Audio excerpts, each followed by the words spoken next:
55 बरस पहले भारत ने कश्मीर के पहाड़ों पर जारी कशीदगी को पंजाब के मैदानों तक फैलाने का फैसला करते हुए रात की तारीकी में लाहौर पर हमला किया था।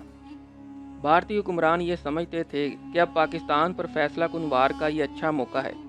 इससे 3 बरस कबल 1962 में भारत चीन के साथ एक खौफनाक जंग में शिकस्त खा चुका था। इस जंग के मनफी असरात भारत में नीचे तक सरायत कर गए थे। लोग मायूसी का शिकार थे और अपने पिछवाड़े में इन्हें एक ताकतवर दुश्मन का एहसास खौफज़दा कर रहा था। चीन सिर्फ भारत की सरहदों पर ही नहीं, इसके अंदर भी कई रियासतों में उथल पुथल करने की भरपूर सलाहियत रखता था, क्योंकि नागालैंड, मिज़ोरम वगैरह ऐसी रियासतें थीं जहां चीन का असर व रसूख एक हकीकत था। चीन और भारत की जंग में चीनी वज़ीर आज़म ने इस वक्त की पाकिस्तानी क़यादत को पेशकश की थी कि अगर वो इस जंग में शरीक हो जाएं तो चीन कश्मीर हासिल करने में पाकिस्तान की मदद कर सकता है। गोया कि ये कश्मीर की आज़ादी के लिए पाकिस्तान को हासिल होने वाला एक अच्छा मौका था। इस वक्त अयूब खान सदर पाकिस्तान और जुल्फ़कार अली भुट्टो वज़ीर ख़ारजा थे। इस मंसूबे का मकसद ये था कि फ़ौज के तरबियत याफ्ता कमांडोज़ को वादी कश्मीर में दाखिल किया जाए और इसके नतीजे में पैदा होने वाली सूरत हाल को मसला कश्मीर के हल के लिए इस्तेमाल किया जाए। इस मंसूबे के लिए कश्मीर के अंदर फ़िज़ा पूरी तरह तैयार नहीं थी। कश्मीर में मोए मुक़द्दस की तहरीकों ने अवाम में बेदारी और शऊर तो पैदा किया था, मगर भारत का फ़ौजी कब्ज़ा मजबूत होता जा रहा था और अवाम मुहासरे की कैफियत में थे। भारत ने कश्मीर के मुतनाज़ा इलाके में होने वाली इस सरगर्मी का जवाब बैनुल-अक़वामी सरहद पर जंग छेड़कर कर दिया। भारत का मकसद ये था कि पाकिस्तान के किसी बड़े शहर पर कब्ज़ा किया जाए।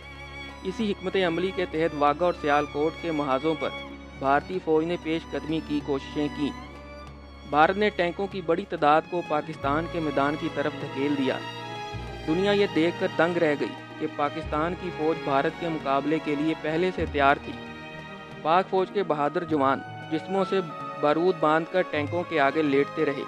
पाक फ़ज़ाइया ने भारत की फ़ज़ाई बर्तरी के बावजूद आला कारकर्दगी का मुज़ाहरा किया। जहाँ एक तरफ मेजर अज़ीज़ भट्टी जैसे किरदार इस जंग में उभरे, वहीं शाहीन पाकिस्तान MM आलम जैसे हीरो भी मंजर आम पर आए, जिन्होंने भारतीय जंगी जहाज़ों को कम वक्त में गिराकर आलमी रिकॉर्ड कायम किया।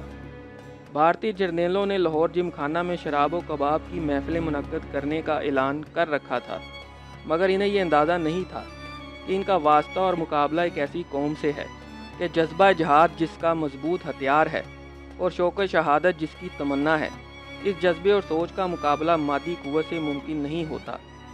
पाक फ़ौज ही नहीं, अवाम भी सरों पर कफन बांधकर मैदान में निकल आए। हर लब पर ये नगमे और गीत थे कि ऐ दुश्मने दी, तुमने किस कौम को ललकारा है। कौम में एक बार फिर पाकिस्तानियत का जज्बा आ गया। खैबर से कराची और ढाका तक पूरी कौम भारतीय जारियत के खिलाफ मुतहद हो गई।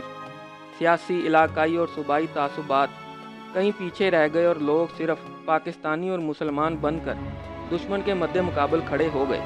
पाकिस्तान मसला कश्मीर पर कोई बामानी समझौता किए बगैर जंग बंद नहीं करना चाहता था, मगर अमेरिका और दूसरी आलमी ताकतें भारत की ख्वाहिशात के एहतराम पर यकीन रखते हुए गैर मशरूत जंग बंदी चाहती थीं। इस मामले में आलमी ताकतों ने सोवियत यूनियन के शहर ताशकंद में दोनों मुल्कों के सरबराहों अयूब खान और लाल बहादुर शास्त्री को एक मेज़ पर बिठाया और दोनों के दरमियान एक मुआहदा हुआ, जिसे मुआहदा ताशकंद कहा जाता है।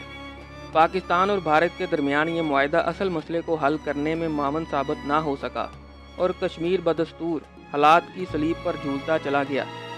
आज भारत का जंगी जुनून एक बार फिर अरूज पर है।